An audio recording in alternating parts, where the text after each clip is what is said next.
Bayangkan suatu pagi kamu bangun, membuka ponsel, dan mendapati notifikasi. Pekerjaan yang selama ini kamu andalkan mulai digantikan sistem otomatis berbasis AI. Bukan besok, bukan 5 tahun lagi, tapi perlahan sudah terjadi hari ini. Pertanyaannya, apakah kondisi keuanganmu siap menghadapi perubahan sebesar itu? Atau justru kamu masih mengelola uang dengan cara yang sama seperti 10 tahun lalu? Kalau kamu merasa topik ini relevan, pastikan kamu tekan tombol like dan subscribe, karena channel ini akan terus membahas cara berpikir dan strategi keuangan yang relevan dengan zaman sekarang. Teknologi dan AI bukan lagi cerita masa depan. Kita sudah hidup di dalamnya. Dulu transfer uang harus antre di bank. Sekarang cukup lewat ponsel. Dulu analisis keuangan hanya bisa dilakukan oleh profesional dengan software mahal. Sekarang aplikasi gratis pun bisa memberi gambaran arus kas dan rekomendasi pengeluaran. Perubahan ini membawa peluang besar tapi juga risiko besar jika kita tidak beradaptasi. Saya ingin mulai dengan sebuah kejadian nyata. Beberapa tahun lalu, saya mengenal seseorang yang pekerjaannya sangat stabil.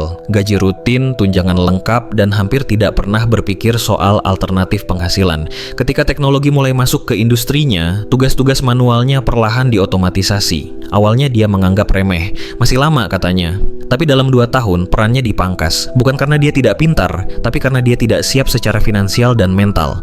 Tabungannya tipis, investasinya tidak ada, dan keuangannya sepenuhnya bergantung pada satu sumber penghasilan. Dari kejadian itu, kita belajar satu hal penting.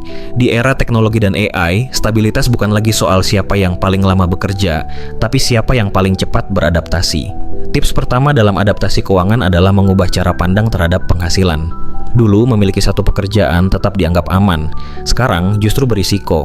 AI mengajarkan kita bahwa diversifikasi bukan hanya untuk investasi, tapi juga untuk sumber pendapatan.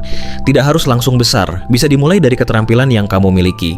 Menulis, desain, editing, mengajar online, atau bahkan mengelola konten digital.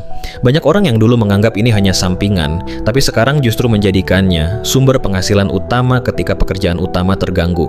Saya pernah mengalami fase di mana satu sumber pemasukan menurun drastis karena perubahan algoritma platform digital. Panik? Tentu. Tapi karena sebelumnya sudah terbiasa memiliki beberapa aliran pemasukan, dampaknya tidak mematikan. Disitulah saya benar-benar merasakan pentingnya adaptasi keuangan, bukan sebagai teori tapi sebagai praktik hidup. Tips kedua adalah memanfaatkan teknologi, bukan memusuhinya. Banyak orang takut dengan AI karena merasa akan digantikan. Padahal, AI juga bisa menjadi alat yang sangat kuat untuk mengelola keuangan. Sekarang ada aplikasi pencatat keuangan otomatis, AI yang bisa menganalisis kebiasaan belanja, bahkan memberikan saran penghematan. Jika kamu masih mencatat keuangan hanya di kepala, kamu sedang kalah langkah. Teknologi membantu kita melihat pola. Misalnya, kamu merasa tidak boros, tapi data menunjukkan sebagian besar uang habis untuk langganan digital yang jarang dipakai. Dulu kesadaran seperti ini sulit didapat. Sekarang hanya butuh beberapa klik. Adaptasi keuangan berarti mau belajar menggunakan alat-alat ini, meskipun awalnya terasa asing. Tips ketiga adalah meningkatkan literasi investasi yang relevan dengan era digital. Investasi bukan lagi sekadar deposito atau emas. Sekarang ada reksadana online, saham dengan aplikasi, aset digital, bahkan bisnis berbasis teknologi. Tapi disinilah jebakannya. Teknologi memudahkan, tapi juga mempercepat kesalahan. Banyak orang tergoda investasi hanya karena tren, bukan karena pemahaman. Saya ingat masa ketika banyak orang tergiur satu jenis aset digital karena katanya pasti naik, tanpa riset, tanpa manajemen risiko. Ketika nilainya turun, bukan hanya uang yang hilang, tapi juga kepercayaan diri dan mental. Adaptasi keuangan berarti tetap rasional di tengah kecepatan teknologi. Gunakan AI untuk riset, untuk simulasi, untuk belajar, bukan untuk berjudi. Tips keempat adalah menyiapkan dana darurat dengan standar baru. Di era AI, perubahan bisa terjadi lebih cepat dari yang kita bayangkan. Jika dulu dana darurat 3 bulan dianggap cukup, sekarang banyak ahli menyarankan 6 hingga 12 bulan. Bukan untuk menakut-nakuti, tapi untuk memberi ruang bernapas saat transisi. Saya pernah berada di fase transisi karier yang memakan waktu lebih lama dari rencana.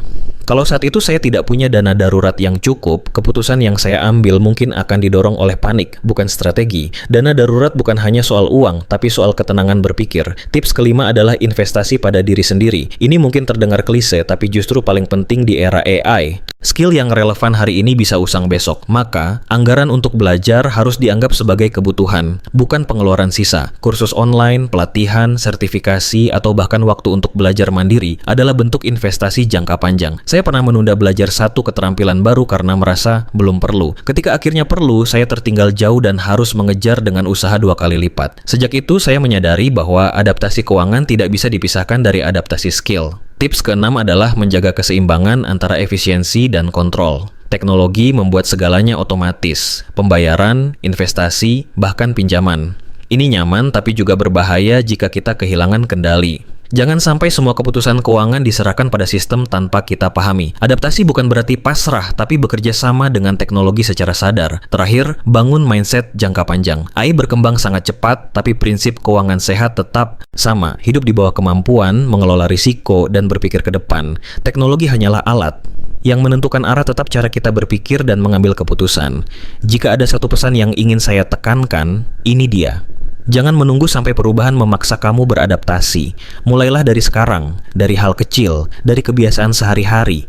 Karena di era teknologi dan AI, yang bertahan bukan yang paling kuat, tapi yang paling siap berubah. Kalau kamu merasa video ini bermanfaat, jangan lupa like, subscribe, dan aktifkan lonceng notifikasi, supaya kamu tidak ketinggalan pembahasan penting lainnya. Bagikan juga video ini ke orang-orang terdekatmu, karena adaptasi keuangan bukan hanya soal diri sendiri, tapi juga tentang saling menguatkan di tengah perubahan zaman. Terima kasih sudah menonton, sampai jumpa di video berikutnya.